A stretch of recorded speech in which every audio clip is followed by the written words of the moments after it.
And next, we're gonna see that there is even stronger hierarchy. Okay. Instead of separator-expanding, it's gonna be boundary-separator-expanding. So it's like more things are expanding. And it gives something that is even stronger, which is three-flow sparsifier. Okay. And this three-flow sparsifier is like, it's kind of amazing that we are living in the world that this thing even exists. Like, I cannot even believe it when I saw it first. So let's see what it is. Okay. So three-flow sparsifier or three-cut sparsifier is this. It's a tree. Okay. Given a graph, okay, then this three-cut sparsifier is a tree. It's a capacitated tree. So even if the graph has unit capacity, this tree will have some capacity. And it's a tree such that the leaf set is the vertex set of the graph. So if this is a graph, then this tree, its leaf is just the vertex set of the graph. And moreover, for any two set of nodes, x and y, A and B. Okay. Then let me denote the min cut A and B to be this thing. Min cut in the graph A and B is the minimum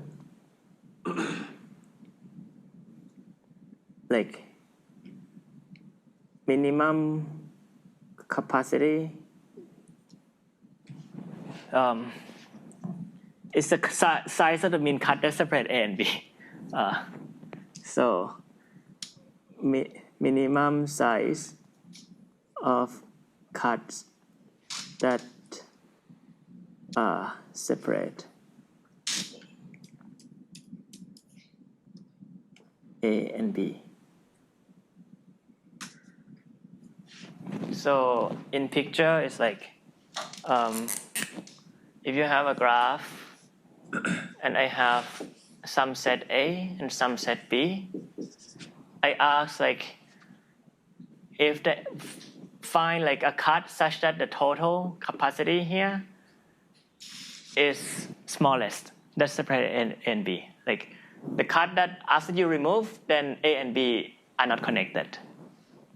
Okay. And take the minimum size. That's the min cut for A and B. Okay.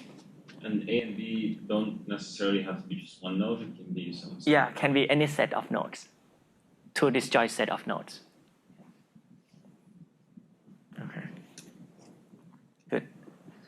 So now the min cut that separate A and B in G is basically the same as the min cut size that separate A and B in T up to factor Q. Okay.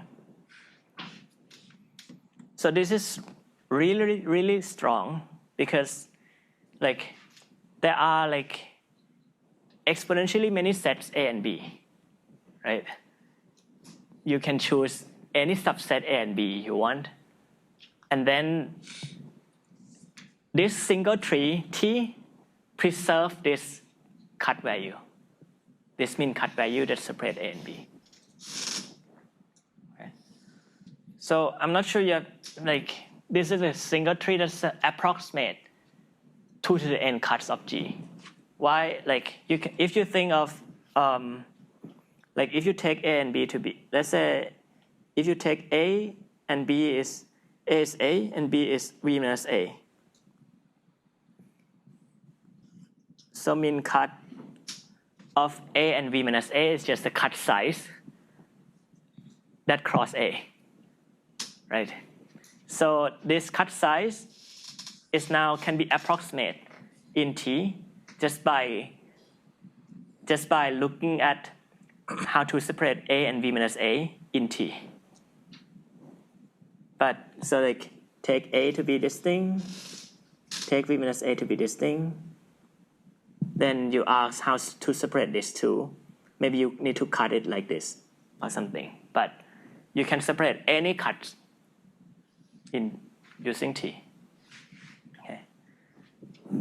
And this, I'm not sure you have heard of Gomori-Hu tree.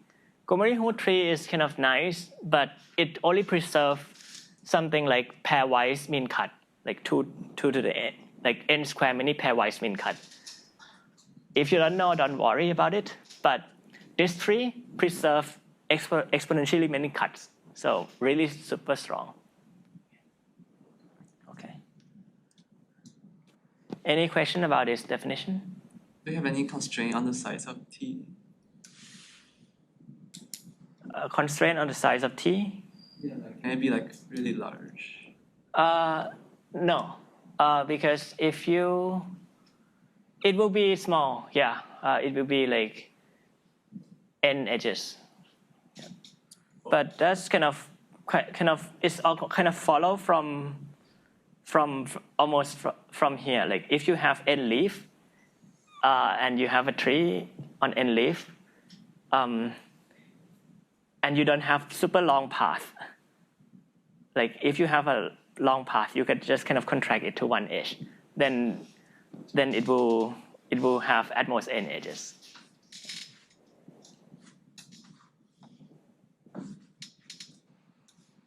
But to just answer your question, like at the end we will construct T of n edges, something like n or 2n edges. A tree can only have at most n edges in general, though, right? Yeah, if the number of nodes on tree is n, but here we only know that the number of leaf is n. The leaf set is huge. Yeah, the number of leaf is n.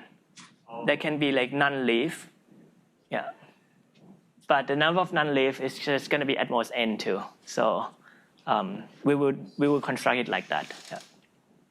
Oh, so T is not a subgraph of G. No. Oh, I thought you were saying we could have a tree that's a subgraph of tree that still preserves this. That would be amazing. No, it's not a subgraph. Yeah. Okay. So, okay. So now there is a related concept called tree flow sparsifier. Okay. So this is just kind of almost the same. Like, so it says that we said that tree flow sparsifier of quality Q is such that for any, like, for the first condition is the same, but the second condition says that for any degree respecting demand, if it is routable in G, then it's routable in T.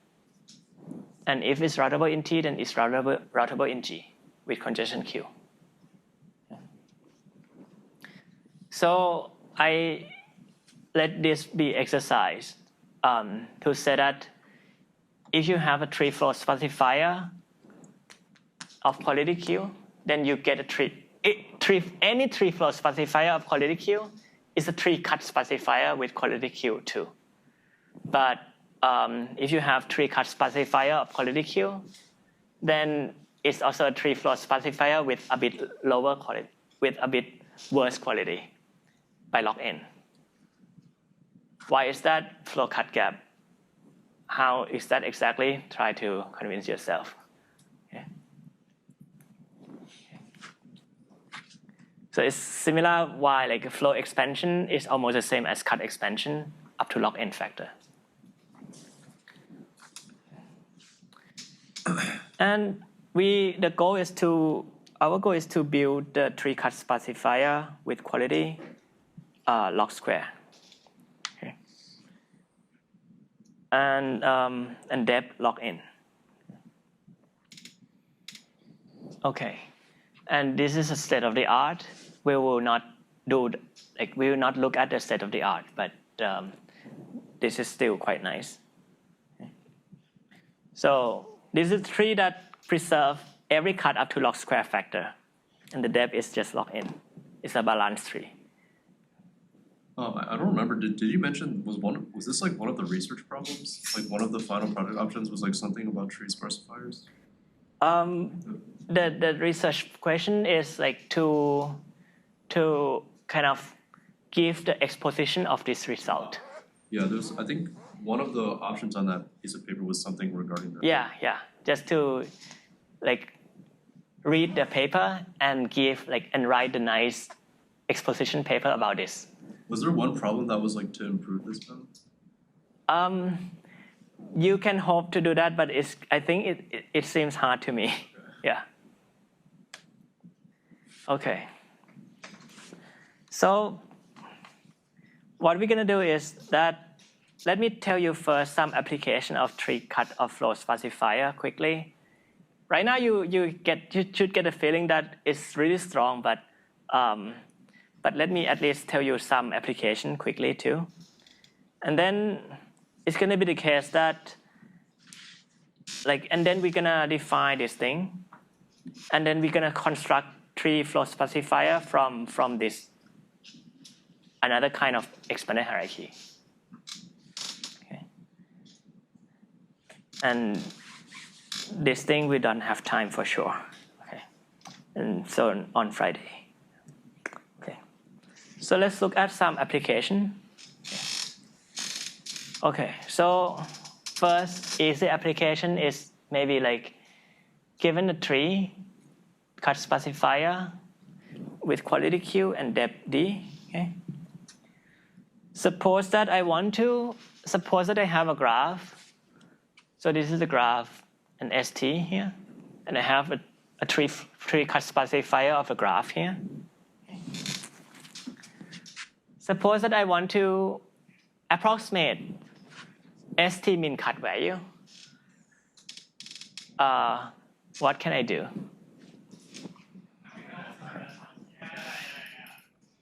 Okay. And I claim that we can do this in D time. Think of D as log n. Okay, so the algorithm is just to approximate, let's say I want to approximate ST min cut.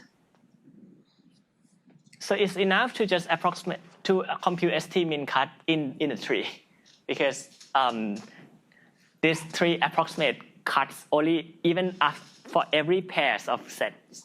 This is just a pair of nodes. Okay. And now if you want to look at ST min cut in a tree, okay. Suppose you want to compute ST min cut in a tree. I claim that this is super easy, because you just kind of look at the ST path in the tree here. And the best way to separate S and T is just to choose one edge along this path with minimum capacity and cut it. Right? There's no risk, it's enough to just cut one edge. Just one edge on the path. There's no, you know that you don't need to cut anything outside this path anyway. It doesn't help. And one edge on this path is enough. So just take the minimum capacity edge on this path. Are you convinced that this is the algorithm to find min cut in a tree?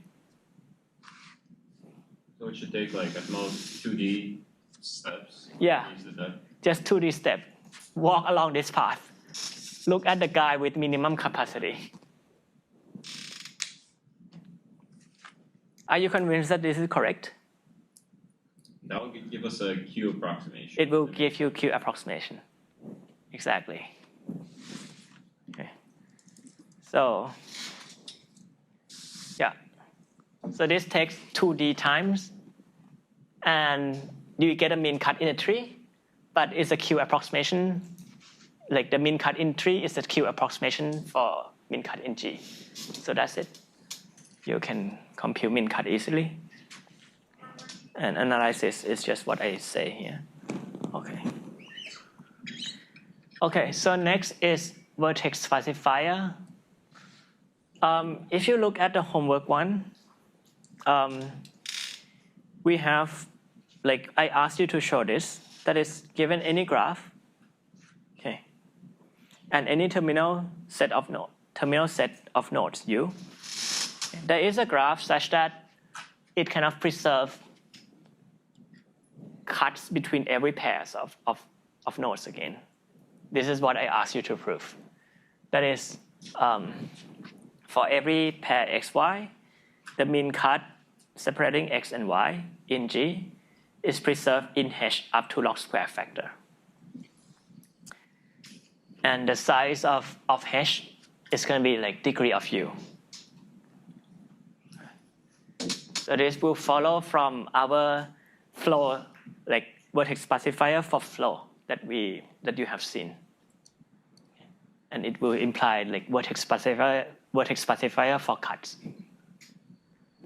This you need to prove in the homework. Okay. But this is a bit weak here. This thing is a bit weak. Because what happens when U has high degree? Like you might pick like 2 nodes, or not too many nodes, but each node in U might have large degree. And this can be big. So we don't like that. Okay. But using this 3-flow sparsifier, we will reduce this to just number of node, not degree of number of node in U, not degree of U. So much better. Times log n here.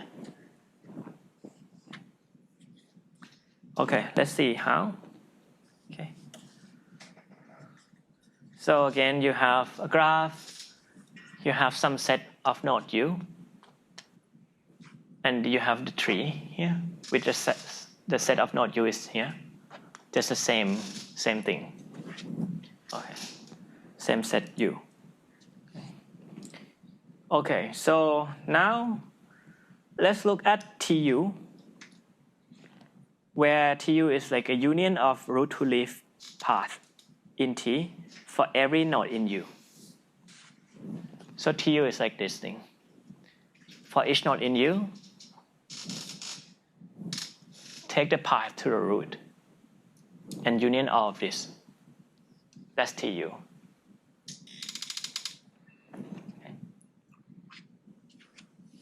Okay. When you say root to leaf, does that mean like to all leaves or? Oh no, like Just V or? from leaf, which is V, take the path to the root R. Yeah.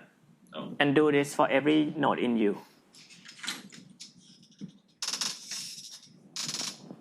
Okay. Does it make sense, the definition of TU? So you see, what's the size of TU? What's the number of edges in TU? It'd be like the size of U times D, or Times D, which is log n. Yeah. So this is like U, it's like T, size of TU is U log n. Okay. And I claim that this is the correct vertex sparsifier for U. That is, I claim that for every pairs of nodes, X and Y, you have this thing. G, like the mean cut.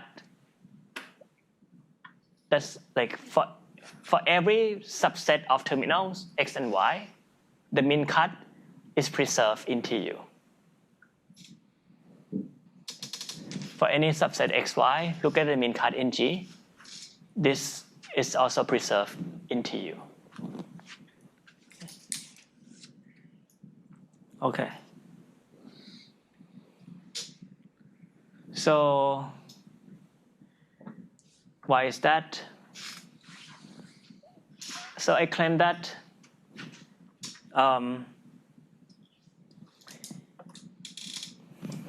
first, like when you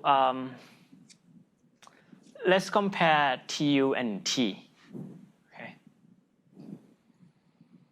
So if you look at any pair of nodes, pair of set X and Y that is in U, I claim that the min cut in TU and in T between X and Y are just the same. Why is that?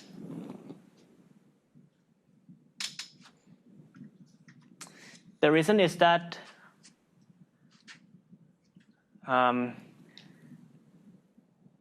good. The reason is this. Suppose that I have X and Y. This is my X. This is Y. Right? I want to separate like X from Y. Okay. Do I ever need to cut something outside TU? When I cut edges outside TU, it doesn't really help separating vertices from U at all, right? Only blue edges here, like is the edges that connects U together. So like the claim is that any min cut that separate X and Y will be just inside TU. Make sense? Like if I said that to separate X and Y, I'm gonna cut something outside TU. That is just like redundant. Okay? So min cut edges is always inside TU, and I keep our edges in TU. So the min cut to separate X and Y, you can just look at TU. That's okay. It's preserved exactly. Okay, but the min cut in T is basically the same as min cut in G up to factor Q. So that's why this is true. When you combine these two together, these two factor together, you get this. Are we good? Okay. All right. So in the homework, you'll see more power of three-flow Sparsifier. And later, we will see how to using three-flow Sparsifier to build something like strong, even more. Okay. But this is just like kind of appetizer. Yeah. Okay. Okay. So it's a strong thing, but we want how to even show it, how to build it. We're gonna build it from this hierarchy, which is like a stronger version of SE hierarchy. Okay. So hierarchy is defined like before. Okay. It's laminar family of induced subgraph where the root is like the whole thing and the leaf is just singleton vertex set, and non-leaf like is like some induced subgraph. And for any cluster, you have a separator and a boundary. Separator is just edges connect its children. Boundary is just edges that go out of itself.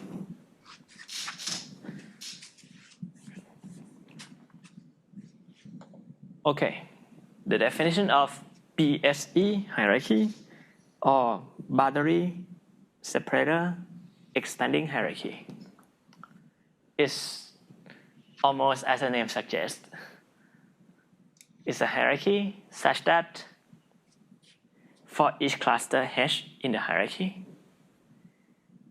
both boundary and separator of itself is expanding in the cluster. We use it in SE hierarchy, we just have that the separator is expanding. Now we just ask that the boundary of itself too is expanding. Question about the definition? Okay.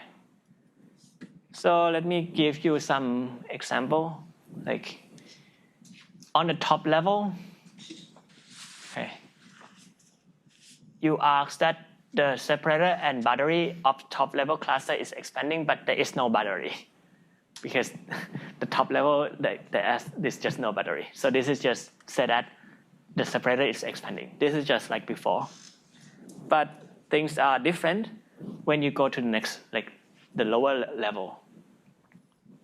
Here, if you look at this cluster H1, right? We used to have that the separator of H1 is expanding in H1. Now, we need also that the boundary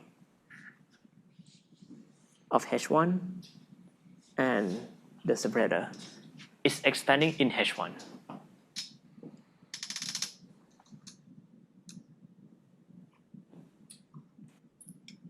Do you recall like what this means? Do you need a reminder what this means?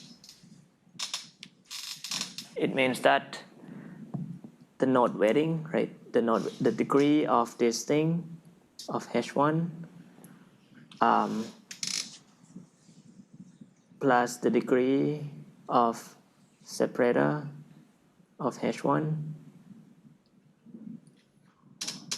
When you restrict this to the node of H1 is expanding in H1.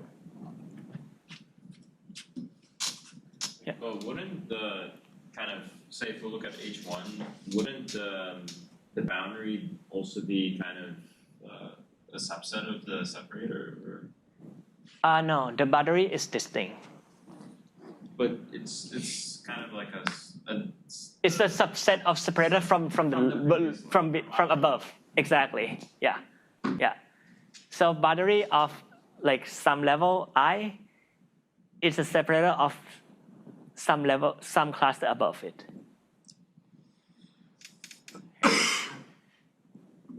Okay. So okay. So we have this. Yeah. For every cluster, both boundary and separator is expanding. Okay. It's kind of innocent looking definition, right? But it turns out to give something much stronger. Yeah. And a partition view, we can view view this in the partition view too. Like that is, you can partition it. Like I said that this is a BSE hierarchy. It's just a partition of edge set into levels, such that we used to have that this is EI is expanding in G minus E more than I. Now I said I changed this to E at least I. Is phi expanding in G minus E more than I. Why does it make sense to write it like this? Let's see why they are the same definition. Okay, let's see why this partition view is the same as the hierarchy view. Okay, but let me explain the definition here again. Like when you look at level I cluster has edges from 0 up to I. Remember? The separator is expanding. This separator is going to be at level I. But if you look at the boundary of this cluster at level I, it can be from level above it, like you said, Akbar. It can be from level I plus 1, can be from level I plus 2, and from even level above it. Can be from many other levels actually. Okay. But it's the boundary is always from above. Why? Because you see, this thing is a component in G minus E more than I. So edges is a component in G minus more than I. G minus E more than I. So edges that is a boundary just are from this set. Yeah. Okay, and what we ask is that the boundary and the edge in this level intersect with edge high, intersect with h. This thing is expanding in h. That's what we ask. So what we get is like, you can see that from this definition, the picture that we get is like EL is going to be expanding in G. And we also have that EL union EL minus 1 is expanding in EL, which really means that for each component in G minus EL, both of this set is expanding, which is the same thing as saying that this separator together with the boundary is expanding, and so on. Like, and you go lower, and yeah. So I hope you're convinced that the two definitions are the same. Okay. All right. And okay. And I claim that once you get the hierarchy, then you can get tree-flow sparsifier almost immediately. Okay, why? So let's say that this is my hierarchy, right? The hierarchy you can think in a hierarchy way too. Like it looks like a laminar family of graph like this, right? You have a graph and you have the whole graph and subgraph and so on. This is a hierarchy. Let H be the BSE hierarchy with L levels. Given this hierarchy, you can define a tree in quite a natural way, right? How? Like, it's like kind of this.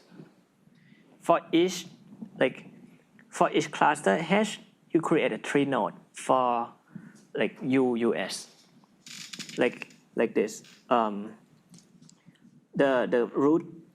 root cluster is just the root of the tree, and the children of this is just this thing, and so on. Like this guy is this guy.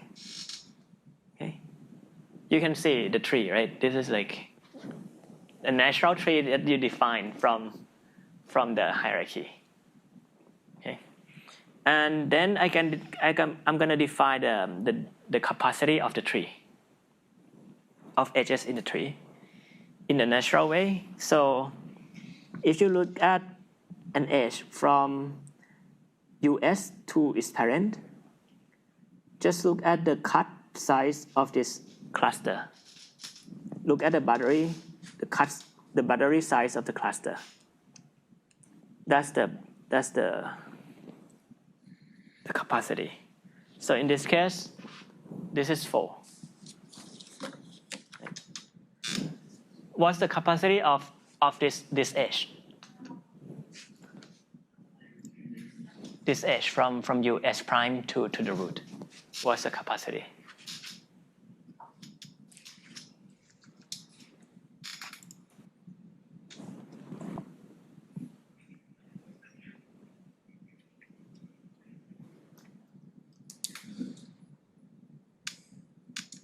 Yeah. Would it be 3? Why is that? Because if we look at S prime, kind of the outgoing edges there's 3 outgoing edges. Yeah. Capacity would be 3. Yeah. So just look at this thing. Look at the cluster correspond to S prime, and then the cut size is now 3. So this is 3, exactly. Okay. So that's a tree, and I claim that this is a tree-flow sparsifier. And the quality is what? It's going to be number of levels over phi. So it's kind of log n over phi? Or? Yeah, log n over phi. And phi, we'll see that we can make it something like log n, 1 over log n. So this is going to be log square. Okay. So I will not have time to prove this. We will do it tomorrow. But is the claim clear? So tomorrow we will prove this. Yeah. Proof gonna be similar to kind of our flow cut gap proof, or in a way? It's gonna be more similar to vertex sparsifier for flow. When we do, boundary link expanded decomposition, we need to show this thing, right? Like if some demand is routable in G, then like we use this proof that you construct some vertex sparsifier H and look at some demand that respects some node weighting and say that if the demand is routable in G, then it's routable in H. And if it's routable in H, it's routable in G. This is kind of the same kind of statement here that we need to prove. So, yeah. So let's see this tomorrow.